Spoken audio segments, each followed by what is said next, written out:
I'll tell you a story from Ethiopia. I'm actually quite surprised that the story I'm about to tell you isn't more touristic, right?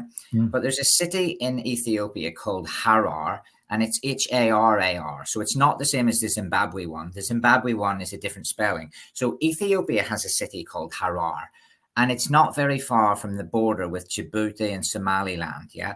So when you're in Ethiopia, the roads are terrible. It's the first thing. So it's really hard to, using public transport, which you do, is difficult from city to city. And not only that, but because of the amount of accidents on the roads, at night, they don't have enough lights. So sometimes you can't travel after like 1 a.m., like from 1 a.m. to 5 a.m. Sometimes they won't let the bus go. So one night I was in Addis Ababa, which is the capital. Yeah, quite a lively capital, quite a cool place. And I stayed in a really good hostel there. And I said to the guy in the hostel, how can I get to this Harar city? And he's like, that's going to be tough because for a start, you've got to get a night bus. And secondly, you've got to find the night bus and hope that they change buses for you in another city called Dire Dawa. So I was like, okay, well, let's risk that. So I left my backpack in Addis Ababa in the hostel because the plan was to go to this place and then come back. Now, the reason I was going to Harar, well, actually two main reasons. First reason is I heard that at night, every night, you can meet hyenas on the street and feed them. Yeah, face to face, mouth to mouth. You can touch them. You can be with hyenas. And these are wild hyenas that have been tamed by like the locals or something, right? But they're wild hyenas. And I thought I'd seen some other travelers' videos and photos of that, to be honest. And I thought, well, that's something I need to do. I want to write it on my blog and I want to see it. The other reason is, Vitor, Harar is the fourth most Islamic city in the world.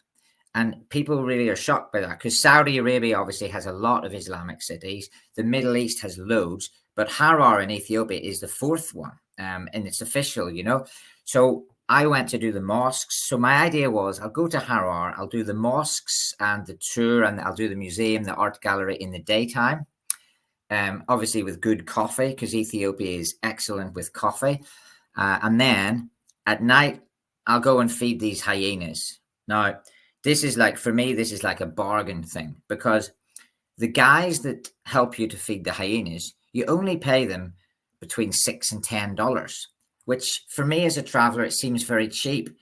Yeah. But that's the price. And they think they're getting good money for it, which they are. And they're excellent at it. So basically, you'll meet these guys on the street at Harar at night, just before sunset, when you're hanging around in the market and you're white. Let's be honest. If I'm white, people know that I'm a tourist, right? There were only, in fact, I didn't see any other white people there until I met the hyena man. The hyena man, you pay him and he takes you to the edge of the city where you meet the hyenas. But at that point, there were 4 of us tourists. So there was 2 guys from the Netherlands and a guy from Canada and me. So just 4 of us. We paid our money and we sit down and the guy starts whistling, right? And we're sitting there and then we just suddenly see all these hyenas come out. It's brilliant. It's just blew my mind. And they're not vicious. They're not coming to attack us because they know that we've got food and that's their master. This guy is like the hyena man. And so it came to someone's got to feed them. So the master does it first. And then he says, who wants to go? I'm like, me, I'll go in. So I'm straight in there. And the good thing is I did this only 12 years ago or 11 years ago. So I've got photos of it. If I did that 20 years ago, I'm only telling the story. Now that it's on my blog, I've got the story, the photos, the video. You can see that the hyenas, like, just I'm feeding it like that, mouth to mouth. So I've got a stick in my mouth with the pork, and then the hyena comes and grabs it and eats it, and then it jumps on my back, and you can kind of touch it. So that I thought I'd share that one with you because I hope that people listening will want to do it. If you want to do it, just Google hyena in Harar.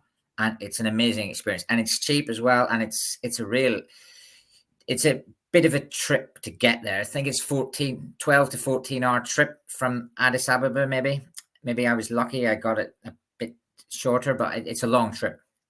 And how is the trip? You go by public transport? Yeah, or it's a you packed just minibus. Oh, it was one of the worst. To be honest, it was one of the worst buses I was being on. I thought I was going to die on the bus because the bus is shaking like that, and I'm the only tourist at the back, and I'm like sort of hemmed in like this with, you know, a goat here, like melons here. You're carrying the food for the other people that are, you know, they're taking that to their business. But they're all really nice. You know, Ethiopians are a friendly bunch of people, which is great. And they're very chatty. They love to talk to you. So the trip was made easier by the fact that I could talk to them. But the bus journey, it was like a minibus for 15 people, but there were about 20 of us in there. They overcrowd it just to get the money and take you. So the journey there was not the easiest, but it was worth it when you get an experience like wild hyenas, something like that.